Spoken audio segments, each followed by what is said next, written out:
Bueno, y a estas horas, mientras ustedes están viendo Calamocha Noticias en la sala, José Lapallese de Calamocha se está presentando este libro, que es Historia del Lechago y sus gentes. Es el segundo libro de Agustín Martín Soriano, hijo precisamente de la localidad de Lechago, y nosotros no hemos querido perder la oportunidad de invitarle a Calamocha Noticias para saber un poquito más de este libro. Él nos ha concedido esta entrevista antes de que se produzca la presentación que ahora mismo se está llevando a cabo en la sala Lapallese de Calamocha, así que vamos a pasar a saludarle. Agustín, buenas tardes, bienvenido. Hola, buenas tardes, Cristina. Y muchísimas gracias por estar con nosotros cuando queda muy poquito para que se celebre la presentación en Calamocha de este libro de Historia del Lechago y sus gentes, que es tu segundo libro. Sí, el primer libro, que era un tema completamente distinto. Este es más local y es más sentimental en cuanto a la gente de Lechago. El otro era un libro de investigación histórica, pero sobre un tema muy alejado de lo que es Lechago, que era sobre libertarios de Aragón.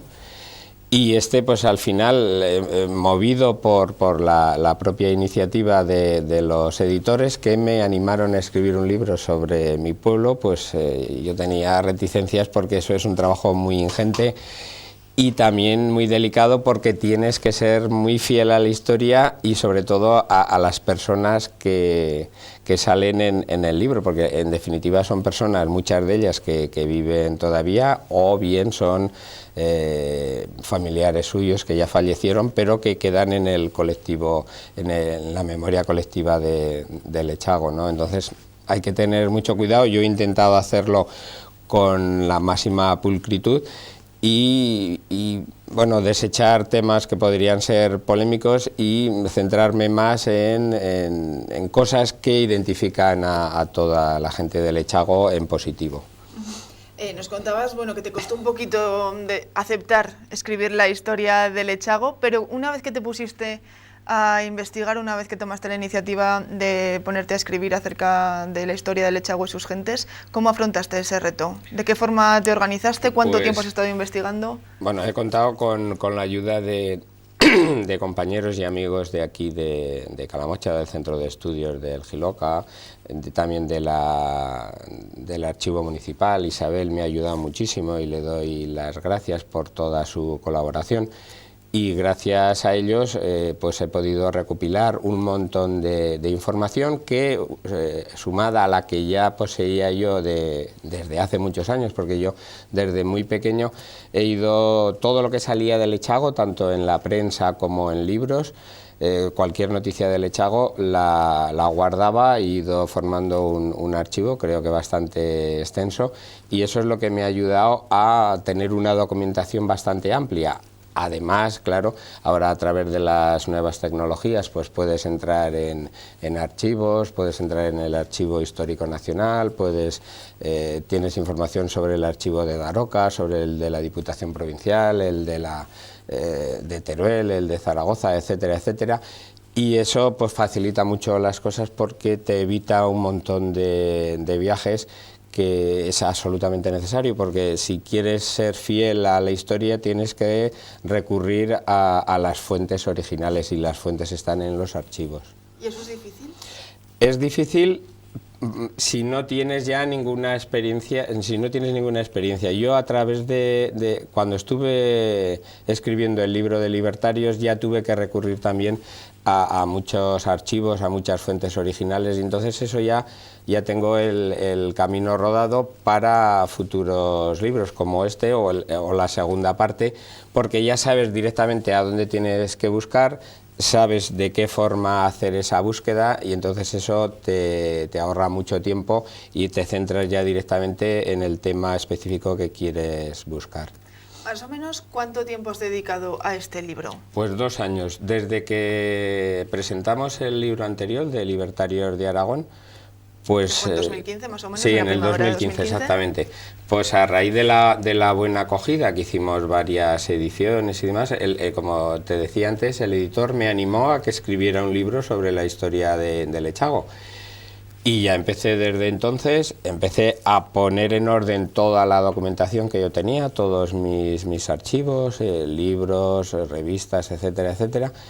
Y luego, pues como te digo, pues aquí sobre todo en el archivo de Calamocha, que es la pieza fundamental, porque cuando el Lechago fue agregado al municipio de Calamocha, aún pasaron unos años, cerca de una veintena, porque el archivo municipal, esa agregación se produjo en el 71, y hasta los años 90, comienzo de los 90, no se trasladó el archivo municipal, no solo de Lechago, sino de los otros pueblos que se agregaron, en total 11, y por parte de Emilio Benedicto, que es el que esta tarde va a hacer la presentación del libro, pues se encargó de la catalogación de todos estos archivos, y luego pues en el propio archivo municipal, como decía, con la ayuda generosísima de Isabel Mora Griega, me ha dado una cantidad de información tremenda para este libro y para la segunda parte, ¿no?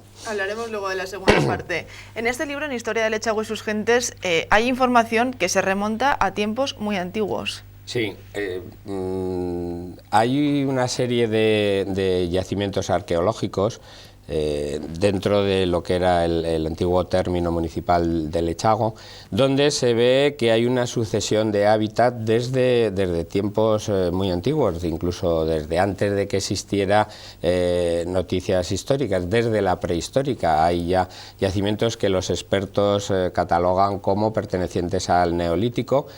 Hay otros ya de la era de los metales, ya con yacimientos ibéricos, restos romanos, etcétera, etcétera, y luego durante la época medieval pues eso ya está más documentado, incluso en el propio archivo de Daroca, de la comunidad de aldeas de Daroca, pues ya figura desde 1205 el pueblo de Lechago y todo lo que referido a él pues aconteció hasta la desaparición a mediados del siglo XIX de la comunidad de aldeas de Daroca, que ha sido la institución más longeva en la que ha participado el pueblo de Lechago, el pueblo y todas las aldeas que pertenecían a la comunidad de Daroca. Entonces, pues como te decía, es buscar en la fuente adecuada. Los arqueólogos tienen perfectamente localizados los yacimientos en Lechago, han datado de qué época son, hay restos cerámicos, etcétera, etcétera. Y en Lechago, pues durante todo el periodo histórico, tiene una aparición importante en los sucesos que han acontecido a nivel regional o a nivel estatal, ¿no? Todas las guerras han pasado de una u otra forma por Lechago, pero desde las antiguas guerras sertorianas de los romanos, luego durante la Edad Media entre las luchas entre los cristianos y los musulmanes, en la guerra de sucesión, la Primera República, las guerras carlistas, etcétera, etcétera, etcétera. De todos esos acontecimientos hay datos referidos a Lechago, y eso es lo que he recogido yo en el libro, de forma, en algunos casos sucinta, en otras un poco más extendida, pero para que se vea esa relación de Lechago con todos los acontecimientos históricos más importantes. Y creo que no nos hemos dejado ninguno, porque hasta en la guerra del Fletán había un lechaguino también de forma por allí protagonista, ¿no? Y la guerra de Cuba, las guerras de África, el periodo de la guerra civil. He querido recoger, ya te digo, de todos los periodos de la historia, el protagonismo mayor o menor que ha tenido Lechago en ellos. Con lo cual Lechago ha sido testigo, ha sido partícipe de todos los episodios principales de la historia, incluso alguno de los ha sufrido, por decirlo de alguna manera. Sobre todo por la excelente ubicación geográfica que tenía al lado de vías de comunicación desde la antigüedad. Lechago estaba a orillas de la vía Laminio, una vía romana que comunicaba a César Augusta con Laminio en Ciudad Real, y eso propició seguramente que se crearan asentamientos romanos en el entorno del pueblo de Lechago. A raíz de las obras de construcción del pantano, se hicieron una serie de catas, excavaciones dentro del vaso del pantano, y ahí apareció una villa romana datada de época imperial, y toda esa documentación está en el Departamento de Cultura de la DGA, y yo tuve la suerte de poder acceder a esa documentación, y parte de ella, lo más interesante, la recojo en el libro. Pero es que esa vía romana luego se transformó en el camino real durante la Edad Media entre Zaragoza y Valencia, y que ese camino duró hasta primeros del siglo XX. Hay referencias de cuando estaban las ventas, las posadas, donde paraban para cambiar las caballerías, y los viajeros podían parar en ellas a repostar y demás. Y luego, recientemente, la propia autovía A23, pues pasa por delante mismo del Lechago, como pasó en su día cuando se inauguró el Canfrán, el ferrocarril de Zaragoza a Camín Real. Pues también Lechago formaba parte directa del mismo con un apeadero. Lo que pasa que, bueno, todos sabemos en qué ha devenido el famoso ferrocarril, ¿no? Que costaba menos tiempo ir desde Zaragoza a Valencia cuando se inauguró en 1933 que lo que cuesta ahora. Eso dice bastante poco del interés de la administración en un medio de transporte tan importante como es el ferrocarril, ¿no? Y la autovía, pues bueno, la autovía, el Lechago la vemos pasar, pero no podemos acceder a ella, o tenemos que ir hasta Ferreruela o aquí a Calamocha, ¿no? Entonces, pues, pero bueno, en definitiva es algo recurrente durante la historia, ¿no? Que el Lechago siempre ha formado parte de todas las vías de comunicación más importantes. Sin duda, quien quiera profundizar, que eche un ojo a la historia del Lechago y sus gentes, pero me gustaría preguntarte si a lo largo de esta investigación has encontrado algún hecho histórico curioso que no te esperases y que creas que es interesante recordar, alguna curiosidad, algún hecho que hayas dicho, ostras, esto pasó en Lechago. Hay muchas curiosidades. Por ejemplo, se relata de forma sucinta también, pues durante la Primera Guerra Carlista, en agosto de 1837, después de la famosa batalla de Villar de los Navarros, que ganaron los partidarios de Carlos María Isidro, el pretendiente al trono carlista, pues después de esa batalla pasaron el pretendiente pasó con sus tropas por Lechago. Y hay crónicas en las que se indica que el cura de Lechago, que debía de ser un fervoroso carlista, como muchos de pertenecientes al clero, pues le hizo entrega de un obsequio, pero nos hemos quedado con las ganas de saber qué es lo que le obsequió el cura de Lechago al pretendiente carlista. Sabemos que lo hizo, pero no sabemos qué.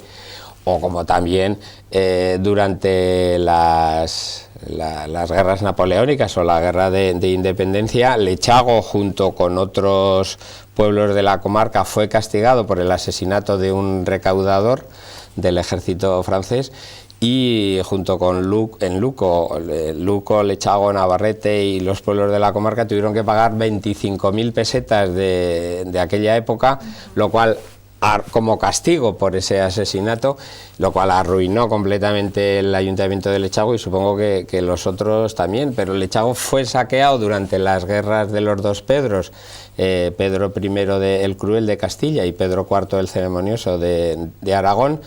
Fue saqueado durante las guerras castellano-aragonesas, y posteriormente también, incluso casi medio siglo después, porque estaba ubicado dentro de la zona limítrofe con el Reino de Castilla. Entonces los pueblos fronterizos son los que tienen siempre todas las cartas para que les toque actos de represión en las guerras, y una detrás de otra. Afortunadamente, durante la Guerra Civil, Lechago no formó parte del frente, pero aún sin formar parte del frente hubo 12 muertes de lechaguinos. Es decir, que las guerras siempre son nefastas y siempre los perdedores es el pueblo llano. O sea, Lechago, como un pueblo pequeñito, pues en todas las guerras tenía las de perder, incluso sin ser frente de batalla, ¿no?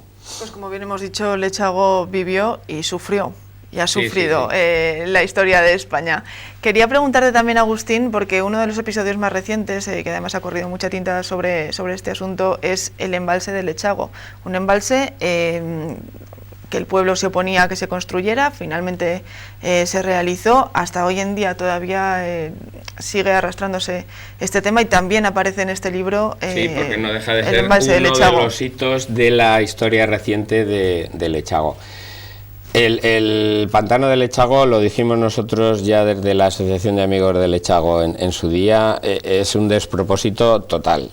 Lo decíamos entonces y nos ratificamos ahora, es un pantano inútil porque los hechos nos están dando la razón. Lleva ya construido, finiquitado, desde el 2009, ya lleva 8 años, que bueno, nadie se cree que son 8 años para las pruebas de carga, porque es que si no hay demanda, tampoco hay ninguna prisa en terminar esas pruebas. Pueden estar sine die toda la vida haciendo pruebas de cargas, porque si no va a haber quien use el agua, ¿para qué quieres completarlo, no?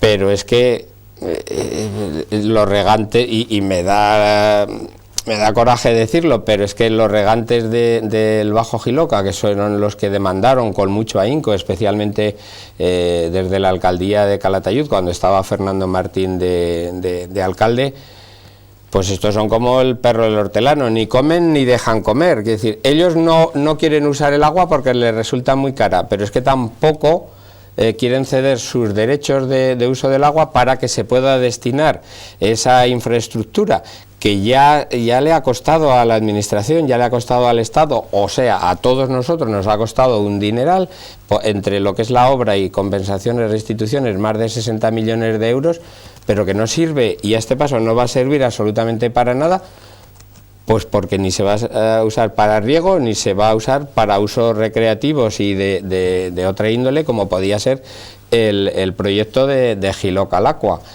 Mientras eso no se resuelva, pues va a estar ahí bueno, los únicos que lo aprovechan son los patos y toda la avifauna que hay en el pantano, ¿no? Pero nadie más. Es que no va a servir absolutamente para nada, es un derroche y luego pues es un derroche que se ha producido de las arcas públicas, pero que nadie asume la responsabilidad, como en ningún caso en los que se producen grandes derroches, como puedan ser las autopistas que no va nadie, los aeropuertos que no llevan aviones, etcétera, etcétera. Pero ese gasto lo ha asumido cada uno de los ciudadanos. Yo creo que se merece la gente un poco más de respeto, ¿no? Está el pantano hecho, vale, se ha producido un gran destrozo medioambiental, anímico de la gente que ha perdido sus campos, todo. Pero hombre, ya que está hecho, por lo menos que sirva para algo, para que se pueda aprovechar y que sirva de dinamizador de la zona, no solamente del Lechago, Calamocha y la comarca. Si el proyecto Jiloca al Aqua está sobredimensionado o es muy caro, pues readáptase y que se pueda utilizar esa masa de agua, ese espacio, pues para un uso recreativo y en definitiva para dinamizar económicamente el entorno. Es que menos que eso, yo creo que no se puede pedir nada menos que eso. Pues como decíamos, ha corrido ríos de tinta sobre el embalse del Lechago. Seguro que vamos a seguir informando acerca de este tema en los próximos años, porque todavía quedan obras de restitución por producirse y bueno, pues porque no queda claro todavía cuál va a ser el fin de este embalse. Acerca de la Torre del Lechago también ha tenido protagonismo en estos últimos años, sobre todo hace un año y medio. Tú mismo venías con María Jesús Soriano para hablar del estado de la Torre del Lechago, un estado de la Torre del Lechago que, bueno, pues hemos visto que se iban cayendo cascotes de piedra, por decirlo de alguna forma. Siguen cayendo, la verdad. Siguen cayendo y estamos esperando entorno, porque es un peligro, no se puede pasar debajo de ella y ni aparcar coches ni nada, porque es un riesgo muy alto. El destino de la torre, pues desgraciadamente, si ninguna administración pone cartas en el asunto, y cartas en el asunto supone poner dinero, porque el tema crucial es el dinero, no la voluntad de su arreglo, porque todo el mundo reconoce que efectivamente es es un elemento arquitectónico que está catalogado como bien del patrimonio aragonés y que hay que restaurarlo y hay que darle pues otra vez el esplendor que en su día tuvo, pero sobre todo no solamente por estética, sino por un tema de seguridad, ¿no? Porque amenaza, aunque desde el obispado se dice que no hay peligro porque lo que es la estructura está bien, pero indudablemente el deterioro continuo que está produciéndose y la caída continua de cascotes, eso no beneficia en nada, porque luego hay filtraciones, se caen bóvedas como la del Santo Cristo el año pasado, etcétera, etcétera. Pero claro, si el dueño de la iglesia, que es el obispado, no tiene dinero para asumir su arreglo, su restauración, y el resto de las administraciones, todo el mundo deriva en la propia iglesia o bien en la Diputación General de Aragón, y no hay una planificación a corto plazo para llevar a cabo esas obras, pues nosotros como alternativa proponíamos, hablando también con el alcalde de Calamocha, con Manolo Rando, explorar la vía del propio Ministerio de Medio Ambiente y de obras públicas a través del 1% cultural de todas las grandes obras que nosotros sepamos. Desde la obra del Pantano del Lechago no se ha destinado ni un céntimo, porque una cosa son los acuerdos para garantizar o para facilitar la expropiación que en su día se hizo con los afectados de una serie de actuaciones de compensación y restitución, que en parte se han llevado a cabo, pero hay otras como el Parque Lineal, que está pendiente de sacar a licitación y su ejecución. Pero estrictamente, como marca la ley de las grandes obras públicas del 1% para uso cultural, creemos que en Lechago no se ha destinado para ningún hecho concreto, y entonces esta podría ser una vía, siempre y cuando desde el Ministerio, a través de la Confederación Hidrográfica del Ebro, se dignen también a recibir al representante de Lechago, en este caso el alcalde de Calamocha, por lo menos para hablar y qué posibilidades hay, porque es casi la única vía, porque ni el ayuntamiento tiene dinero para asumir la obra, ni la comarca, ni la Diputación Provincial, ni la DGA lo tiene en los planes más inmediatos. Pues hay que ir a la cabeza mayor, al Ministerio, que fue la que promovió la obra y construyó la obra del Pantano del Lechago. Entonces, esa es, en estos momentos, factible, es la única posibilidad, que se asuma a través del Ministerio. Si no, pues desgraciadamente seguirá deteriorándose la torre hasta que ya no tenga remedio, y eso es lo que no queremos que pase de ninguna forma. Bueno, vamos a hablar también de los personajes ilustres del Lechago. Es otra de las partes que se incluye en este libro. Es una parte muy amable del libro, porque salen muchas fotografías, salen gente muy reconocida por todos, otros no tanto, y esa es una faceta que es también muy agradable, de poder dar a conocer al resto de la gente, pues en algunos casos nacidos en Lechago y otros de ascendencia lechaguina, pero gente que ha destacado en su faceta bien profesional o bien artística, y que siempre tienen muy a bien decir su origen lechaguino, ¿no? Entonces pues salen reseñas de un centenar de lechaguinos o de ascendencia lechaguina, que podrían ser más. Yo siempre digo que son todos los que están, pero no están todos los que son, porque se podría sacar mucha más gente, pero vamos, yo creo que con 100 está muy bien. Y luego pues estás ojeando ahora la relación, por ejemplo, de Lechago con la literatura o el cine, y también es muy chocante ver la cantidad de nombres que, bien por su ascendencia lechaguina o bien por su compromiso de amistad con el pueblo, siempre hacen reseñas de Lechago en sus obras, como puedan ser en las obras literarias de David Trueba. En todos los libros de David Trueba siempre sale o nombra a Lechago o nombra alguno de sus personajes es alguna persona real del Echago que traslada luego al ámbito literario en un personaje de ficción, ¿no? De hecho, bueno, acabamos de encontrar a uno de esos lechaguinos ilustres de la época actual, Luis Alegre. Vamos a mostrar esta fotografía a los telespectadores para que vean pues qué tipo de personajes salen. Sin duda, Luis Alegre es uno de los lechaguinos ilustres de la época contemporánea. Sí, ahora casi todo el mundo conoce al Echago por dos cosas, o por el pantano o por Luis Alegre, ¿no? Porque cada vez que sale hablando nombra al Echago una y otra vez. Luis, además, fue quien presentó tu libro en Lechago el pasado mes de agosto, cuando se celebró la primera presentación, y quien lo presentó también en Zaragoza, si no me equivoco, sí, hace unas semanas. Y es el autor del prólogo. Es el autor del prólogo. Un magnífico prólogo, casi me sonrojo por todas las loas que me hace, ¿no? Pero que es un conocedor extraordinario y es un propagandista del Echago en todos los sitios, ¿no? Donde va. Bueno, como anécdota, cuando estuvo en Hollywood para acompañar a Fernando Trueba, cuando le dieron el Oscar por Belle Époque, pues llevó una sarta de chorizos o longanizas de su prima Maribel, de otra lechaguina que también figura en el libro. Y vaya donde vaya, siempre pone por delante su origen lechaguino.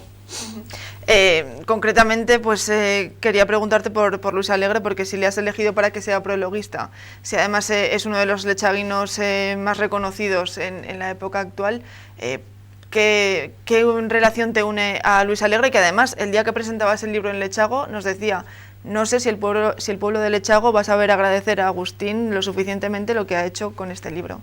Pues somos amigos desde críos, ¿no? Que yo marché a Barcelona en la década de los 60, pero todos los veranos coincidíamos, y luego en todas las actividades de tipo cultural que a través de la Asociación de Amigos del Echago, y bueno, bien sean las revistas El Pairón o Cantalobos, o bien la Semana Cultural que todos los agostos hacemos, Luis es uno de los partícipes más importantes. Incluso la propia idea de la creación del premio Pairón, que como sabes lo instituimos dándole el primer premio a José Antonio Labordeta, que estuvo en Lechago, hicimos una gran fiesta, pues partió de Luis. Y ya te digo, todos los años a la hora de confeccionar la Semana Cultural, los premios y demás, pues siempre lo hacemos de forma conjunta y hay una colaboración muy estrecha entre los dos.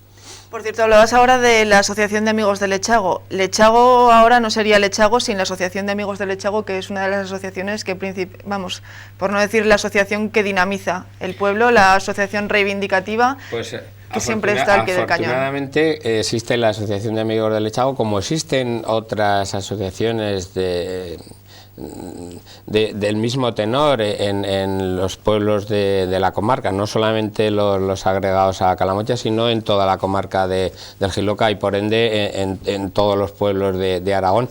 En casi todos los sitios hay una asociación con el ánimo, con el interés de recuperar su historia, sus costumbres, sus tradiciones, de poner en valor. En algunos casos, afortunadamente, se plasma en algún libro, como este que he escrito yo, pero también de forma continuada, o bien sea trimestral, cuatrimestral o anualmente, a través de publicaciones, como la misma que tenemos en Lechago El Pairón, pues está en El Chorrillo en Cuenca Buena, en otros sitios, en Luco han recuperado el tradicional carnaval de los Zarragones, etcétera, etcétera, y son siempre asociaciones sin ánimo de lucro, y el común denominador es el amor hacia el pueblo y trabajar de forma altruista por él.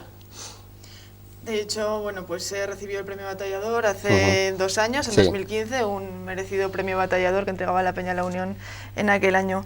No querría terminar sin preguntarte por la continuación de este libro. Primero vino Libertarios de Aragón, que es un libro que no tiene que ver con la temática de Historia de Lechago y sus gentes, Y nos confesabas en Sí. agosto, y ya nos decías al principio de la entrevista, que estás preparando una continuación que va a ser tu historia Sí, del Lechago. sí, esta es una historia más objetiva, es una historia de casi todos los hechos históricos y acontecimientos que aparecen en el libro, se indica la fuente donde se han obtenido los datos para que la gente lo pueda contrastar, incluso ampliar, porque aquí se indica una parte de la historia, pero de todos esos acontecimientos hay mucha más información en las fuentes originales, bien sea libros temáticos o bien sea archivos, etcétera, etcétera. Pero igual que aquí me he ceñido estrictamente a lo que es la objetividad histórica a través de las fuentes que he utilizado, la segunda parte del libro quiero que sea más personal, que sea recuerdos míos, ya no tienen por qué ser tan objetivos, sino subjetivos. Dice, ¿cómo viví yo el Lechago en mi infancia, en mi juventud? ¿Cuál era mi percepción de la vida del pueblo? Y unido a eso también una serie de apartados que no han tenido cabida por problemas de la extensión para que el libro sea económicamente publicable. No tiene que ser de una dimensión muy grande, además si tenemos en cuenta la cantidad de fotografías que ya de por sí salen y encarece mucho la edición. Pero en ese libro sí que quiero es mis propias vivencias, cómo viví yo el pueblo y cómo lo sentía, y entonces eso transmitirlo, pero no solamente en mis juegos, en las fiestas, etcétera, sino también pues cuando íbamos por el campo y oíamos las campanadas del reloj, pues lo que suponía eso, ¿no? Ese centro de reunión que era el reloj que te marcaba la hora con todos los acontecimientos que podían tener a lo largo del día, pero aprovechando eso, pues decir también cuál es la historia del reloj, cuándo se construyó, quién lo mandó construir, quién lo hizo, cuánto costó, cuántas veces se repararon las piezas, quién las... Entonces, es... por un lado, recuerdos míos, pero también unido, en cierta forma también, a la documentación histórica de cada uno de esos elementos que para mí formaron, para mí y para todos los lechaguinos de mi época, formaron parte de ese imaginario colectivo, como te digo, puede ser el apeadero, el horno, la casa lugar, la fuente y el lavador, el reloj de la torre, etcétera, etcétera, y aprovechando ¿cómo viví yo mi relación con esos elementos? Contar la historia, el origen y el fin de cada uno de ellos. Bueno, pues estaremos pendientes de ese nuevo libro, estaremos pendientes cuando salga y también de cómo va la evolución. Agustín, muchísimas gracias por haber venido. Todas las personas que nos estén viendo, que sepan que Historia del Lechago y sus gentes, pues que ya lo pueden adquirir, editado por 12 Robles, que es la editorial que además te animo a realizar este libro. Son editores y sobre todo amigos, eso hay que dejarlo claro, porque lo que te decía, el coste de la edición, si hubiera sido única y exclusivamente con ánimo de lucro, no hubieran salido 60 páginas en color, etcétera, etcétera, porque eso encarece mucho la edición, pero primó más la amistad de los editores que el beneficio económico con el libro. Bueno, Agustín, pues lo dicho, muchísimas gracias por haber venido esta tarde aquí a Calamocha Noticias a contarnos acerca de Historia de Lechago y sus gentes. Seguro que va a tener tanto éxito como tuvo en Lechago y en Zaragoza, y que va a seguir teniendo mucho éxito, y vamos a seguir pendientes de ese próximo libro que vas a lanzar. Muy bien, muchas gracias a vosotros, a Calamocha Televisión, por el interés que siempre prestáis a cualquier iniciativa de tipo cultural y de tipo social que en todos los barrios se realizan. Y espero que la segunda parte, que ya tengo título para la misma, que será el Lechago que yo viví y el que me contaron mis padres, mis tíos, los generaciones anteriores, pues tenga la misma aceptación y guste tanto a la gente como está demostrando que está teniendo con este, ¿no? Estamos seguros de que sí. Muy bien.